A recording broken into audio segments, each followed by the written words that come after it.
Welcome back to Burton Ernie Talk Football for you. We're talking punt returns, Ernie.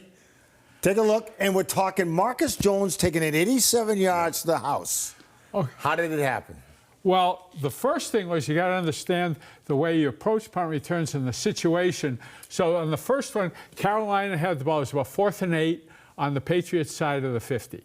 So this being the modern NFL, you have to be a little bit concerned if you're on defense. Are they going to go for it? Are they going to try something?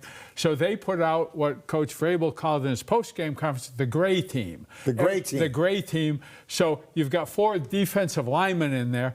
You've got basically big guys in there. You're going to have single corners out on the gunners.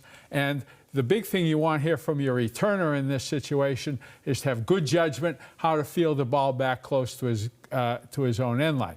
And this first one was really just a great individual effort by Marcus Jones, because when he caught the ball, there were 2 coverage people, the gunner and somebody from inside, were right, like you guys are. They were right in his face. And you always say, well, you're going to have to make the first guy miss. He had 2 guys to make miss. He started over to this side. He came back. He beat the tackle by the first gunner. Yeah. He went a little further, and he beat the tackle by the second gunner. And then the contained man fell down trying to play the block, and he was gone. Well, and they all bottlenecked at the end. And it was like, that's like the cardinal rule of sin on punt coverage is everyone's got to stay in their lanes. Right. Well, we're going to talk next week, don'ts of the kicking game. One of the don'ts of the kicking game, don't follow your own color downfield. Yeah. You love it. So, it's a good coaching point. So let me ask you one question. Yes. Short field, right? Why did Marcus Jones do this? Fair catch, right? I'm glad he didn't. Well, but when you got a short field, you got guys coming down. Well, this is where you're putting everything. This is his judgment. Okay. I mean, there's really no. I mean, he's got to be aware of where the ball is, have some sense of what's going on. I mean, you have to be a little bit crazy to do this. Yeah. Okay, you really do. Which is why Wes Walker wanted out. It is a little similar to playing like chicken. Totally. Yeah. Hey, this is no fair dodging. No fair dodging. These people are spread out. They're coming full speed, and particularly now, because they got 4 defensive linemen in there who basically are useless on a punt return. They can't run with these covers. So basically, in this situation, this returner is out there by himself. He's on the island. And I don't think a lot of people understand the difference, because it's almost like the starting defensive linemen are just in there. They stay. If you're on the punt team, they're really no threat. You know they're not going to run down. And as long as you can block them initially, you're good.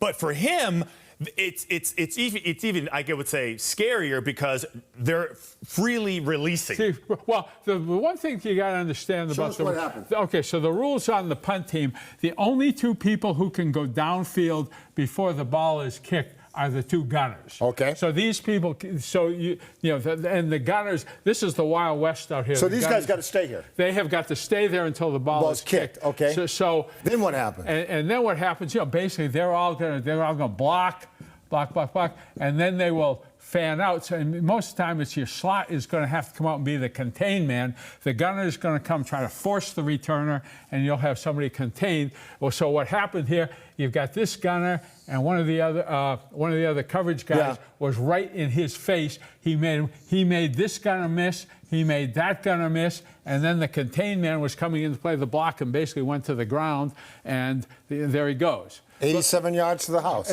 So this is kind of amazing, because you really aren't setting this up for a great return. Yeah, so this is why this is actually more impressive than the other one. Because then what happened, and I remember, this is about 4th and 8 when the Panthers are on the Patriots side of the field.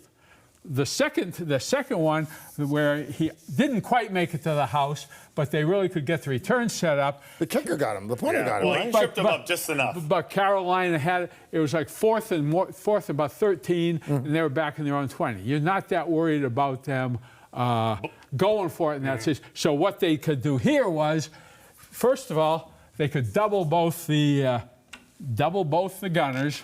So you got 2 people on them to try to not let him off, and those guys are coming out of there then. And right, and so you're going to take your these are players in here, but they're your Now they're your linebackers, they're your tight ends, your guys that are big. So it's a different group of players. Yeah. Right, and this is Gibbons, Mapu, Duggar, Austin, and these guys can run. Yeah. They can get, and so what happened on this one was, particularly over here on this side, you get the gunner walled, and when Marcus caught the ball in that second punt, he had about 10 yards of separation between anybody on the offense coming down. So before the first one, everybody was in his face. This time he had some separation. And what made the play great was what? Was he caught the ball 2 quick steps this way, which got the coverage people who are coming down here. Over pursuing. He got them all to make a move this way. Yeah. And then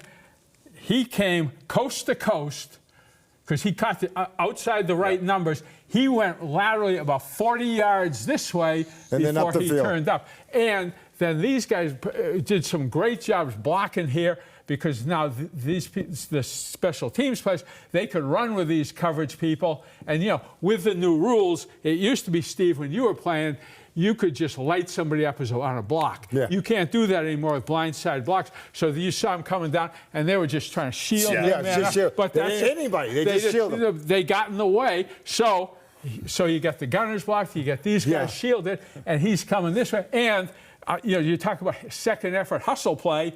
So on the backside of your return, boy, I got my pens out. I know. And so on the backside, this is Anthony Jennings. You always have somebody from the backside who's going to come, just in case the punter drops the ball, you're going to make sure it's punted. Okay? Well, so, of course, being a hustling player, he keeps coming all the way around here, and he gets one of the last blocks to let him go. So this is a team. This is set up for a return. You've got your fast guys in there, but it's understanding the situation. 4th and 13 when you got them backed up is not the same as 4th and 8 when they're on your side of the 50. Ernie, we are set up for a break. Okay? we got to take a break. After listening to me, it was great. You probably need a break. We need a break. Okay. We'll be back more of the whiteboard segment with Ernie and Christian right after this. Stay with us.